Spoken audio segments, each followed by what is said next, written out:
तो फ्रेंड, स्वागत है आप सभी का आपके अपने यूट्यूब चैनल ASS एजुकेशन के एक और बेहतर वीडियो में। आज के इस बेहतर वीडियो में आप सभी को कक्षा 12 हिंदी का साहित्यिक हिंदी का syllabus 2024 UP board new syllabus pattern 2024 UP board ने फिर से एक नया अपडेट किया है, जो कि आपके जानने के लिए बेहद ज़रूरी है। और प्लीज़ चैनल पर नए आए हैं तो चैनल को भी सब्सक्राइब कर लीजिएगा, ताकि आने वाली हर वीडियो का नोटिफिकेशन आप तक सबसे पहले पहुंचे। तो चलिए एक एक टॉपिक को हम जानते हैं कि किस तरीके से नए पैटर्न का क्या हुआ है, शुरुआत किया गया है। ठीक, तो विषय हिंदी कक्षा 12 पूर्णांक 100 में से आपको खंड का में 50 नंबर का क्वेश्चन आएगा। ठीक, जिसमें हिंदी विकास का हिंदी गद्य उद्देश्य एक विकास है। ठीक, इस तरीके से आपको देख सकते हैं कि हर क्वेश्चन के लिए कितने कितने नंबर मिलेंगे। तो आपको यहाँ से शुक्ल युग और शुक्लोत्तर युग हिंदी गद्य के प्रमुख विधा निबंध उपन्यास कहानी आलोचक इत्यादि में 5 नंबर का आपको आएगा। दूसरा क्वेश्चन है कि काव्य साहित्य का विकास आधुनिक काल भारतेंदु युग द्विवेदी युग छायावादी युग और प्रगतिवादी नई कविता, ये भी 5 नंबर का आपका आएगा। पाठ्यक्रम पर निर्धारित गद्यांशों का आधार पर 5 प्रश्न, ये भी आपके 2 × 5 मतलब 10 नंबर के आपके आएंगे। 4 क्वेश्चन है पाठ्यक्रम पर निर्धारित पद्यांशों पर आधारित 5 प्रश्न आएंगे। ठीक, जो कि आपके 2-2 नंबर के रहेंगे, तो आपके 5 प्रश्न आएंगे तो 10 नंबर के होंगे। ठीक, और 5 नंबर का है कि संकलित गद्य के पाठ के लेखकों का साहित्य जीवन परिचय कृतियाँ तथा भाषा शैलियाँ लिखना है। कम से कम आपको 80 शब्द में लिखना होगा, जो कि आपके 5 नंबर का होगा। कवि परिचय जीवन कृतियाँ साहित्य विशेषताएं शब्द सीमा कम से कम 80 होना चाहिए। ठीक, ये भी आपके 5 नंबर का क्वेश्चन आएगा। कहानी चरित्र चित्रण कहानी के तथ्य एवं तथ्यों पर आधारित। ठीक, लघुत्तरी प्रश्न आएंगे आपके 5 नंबर के। कम से कम आपको 80 शब्द से अधिक भी लिख सकते हैं। ठीक, आपके 80 शब्द से कम नहीं होने चाहिए। ठीक, ये भी 5 नंबर के आएंगे। 7वां है खंड काव्य निम्नलिखित पर आधारित अति लघुत्तरी प्रश्न 80 शब्द के, ये भी 5 नंबर के होंगे। ठीक, पहला है खंड काव्य के विशेषताएं। दूसरा ख में पात्रों का चरित्र चित्रण लिखना है। फिर ग में प्रमुख घटनाओं पर आधारित प्रश्न। ठीक, खंड खा से आपको भी 50 नंबर के यहाँ से आपके क्वेश्चन आएंगे। 8वां है पाठ्य पुस्तक के निर्धारित पाठ्यों के सारांश गद्य का साहित्य संदर्भ सहित हिंदी में अनुवाद कीजिए, जो कि आपके 7 नंबर का होगा। ठीक, ख में है कि पाठ्य पुस्तक के निर्धारित पाठ्यों के गद्यांश पद और संदर्भ सहित क्या लिखना है, हिंदी में अनुवाद करना होगा। ठीक, जिसमें से आपके 7 नंबर का क्वेश्चन होगा। 9वां है कि 9 पाठ्यों पर आधारित। ठीक, पाठ्यों पर आधारित अति लघुत्तरी प्रश्नों का संस्कृत में उत्तर दीजिए। किन्हीं 2 प्रश्नों का मतलब आपके 3-4 क्वेश्चन रहेंगे, जिसमें से आपको 2 क्वेश्चन का क्या करना रहेगा, आंसर देना होगा। ठीक, और उसके बाद है कि 10वां काव्य संदर्भ के तत्व। ठीक, अब यहाँ से सभी रस परिभाषा सहित उदाहरण। ठीक, वो भी आपको वीडियो मिल जाएगा ठीक जल्द ही। ठीक, 2 नंबर का क्वेश्चन होगा। ख नंबर में है अलंकार, 2 नंबर का क्वेश्चन होगा। शब्दालंकार अनुप्रास यमक या श्लोक, ऐसे ही कई शब्द रहेंगे जिसको आपका परिभाषा सहित उदाहरण लिखना है।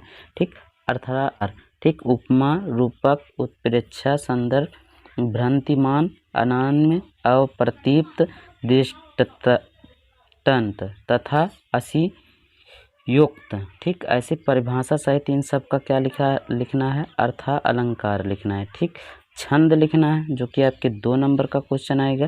ठीक, अब मातृका चौपाई दोहा श्रोठा रोला कुंडलिया हरिकृतिया व लक्षणों एवं उदाहरण सहित, इसका क्या करना है, उदाहरण सहित लिखना है। ठीक, अब इसके बाद यहाँ से क्वेश्चन देखिए। दूसरा है कि वर्ण वृत्त और इंद्रवज उपेंद्रता स्वयं सुमुखी सुंदर वसंत तिलका के लक्षण और उदाहरण लिखना है। ठीक, तो इस तरीके से आपके अच्छे नंबर आपको पाना है, तो वीडियो को पूरा एंड तक देखते रहिएगा। ठीक, मुक्तक मनहार लक्षण एवं उद्देश्य, इसका भी लिखना है। ठीक, 11 में है निबंध, हिंदी में मौलिक अभिव्यक्तियों द्वारा विषय पर निबंध लिखना है। जैसे क्या, किस पर, जनसंख्या पर या पर्यावरण स्वच्छ पर्यावरण पर या फिर स्वच्छता, शिक्षा आदि के जानकारी हेतु विषयों पर निबंध पूछे जाते हैं। ठीक, इसको भी आपको लिखना है, जो कि आपके 9 नंबर का क्वेश्चन होगा। ठीक, 9 नंबर का प्रश्न आएगा, तो 9 नंबर में आपको अच्छे से लिखे रहेंगे। किसी एक पर लिखना है, इसमें तीनों चारों में से किसी एक पर लिखना है, ताकि आपको अच्छे से नंबर मिल जाए। ठीक, संस्कृत व्याकरण क्रम संख्या 12 और 13 के वस्तुनिष्ठ प्रश्न पूछे जाएंगे। जैसे आपके 12 और 13 नंबर के क्वेश्चन हैं। ठीक, जैसे संधि करना होगा इसका। ठीक, और उसके बाद संस्कृत व्याकरण भी करना है। 3-3 नंबर का क्वेश्चन होगा। ठीक, हम है समाज, अभी ये फिर 2 नंबर का होगा। 13 में भी आपको प्रत्यय लिखना है। ठीक, ये भी 2 नंबर का क्वेश्चन आएगा। ठीक, और उसके बाद खंड, यहाँ से ख विभक्ति परिचय, अभिता परिता। ठीक, ये भी आपके 2-2 नंबर के क्वेश्चन। नंबर 14 है कि आपको पत्र लेखन पात्रों के प्रकार लिखना है। ठीक, इसमें से आपको अपचरित पात्र या औपचारित्र पात्र, आवेदन प्रार्थना पत्र या कार्यालय पात्र या व्यावसायिक पात्र। ठीक, इसको लिखना है। आपके ये 2-2 नंबर के क्वेश्चन आएंगे, जिसको आपको 1 से 1 पन्ने तक लिखना है। अच्छे से समझ 1-1.5 पेज लिखना है अच्छे से कम 80 शब्दों से अधिक तक लिखना ही है। ठीक, और उसके बाद अनौपचारिक पात्र और अनौपचारिक पात्र, व्यक्तिगत, पारिवारिक और सामाजिक पात्र। ठीक, ये भी लिखना है आपको। 2-2 नंबर का क्वेश्चन आएगा। खंड खा गद्य हेतु निर्धारित पाठ्यक्रम, जैसे वसुदेव शरण अग्रवाल का राष्ट्र का स्वरूप लिखना है। कन्हैयालाल मिश्र जी का लिखना है।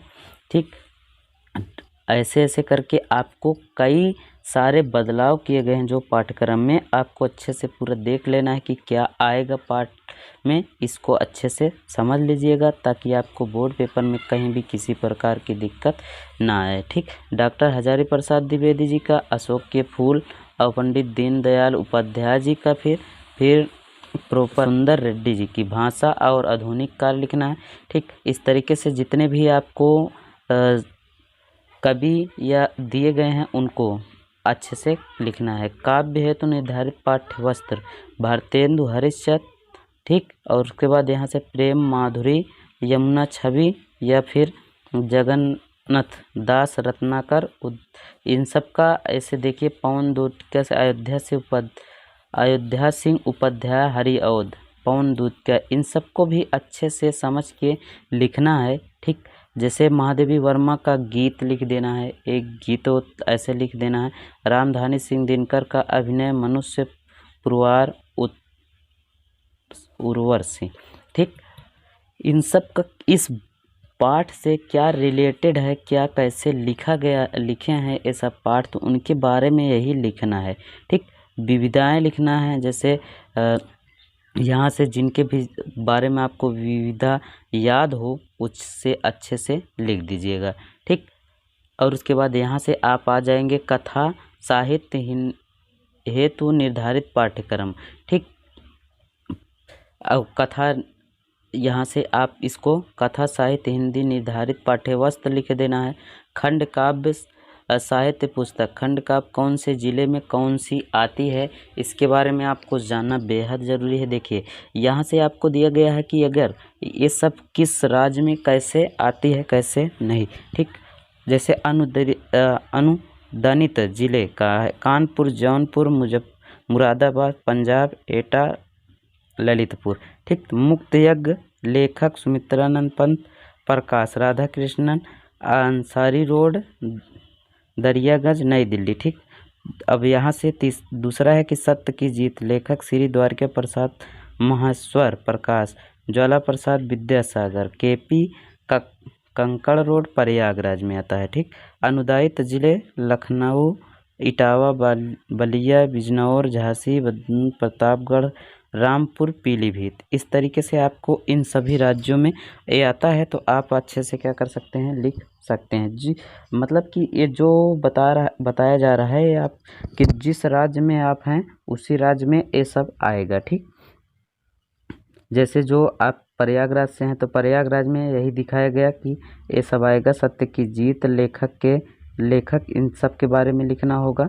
ठीक, अब यहाँ से के रामधारी सिंह दिनकर, इन सब का भी देख सकते हैं आप अच्छे से। आप अपना खुद ही तैयार कर सकते हैं, देख सकते हैं।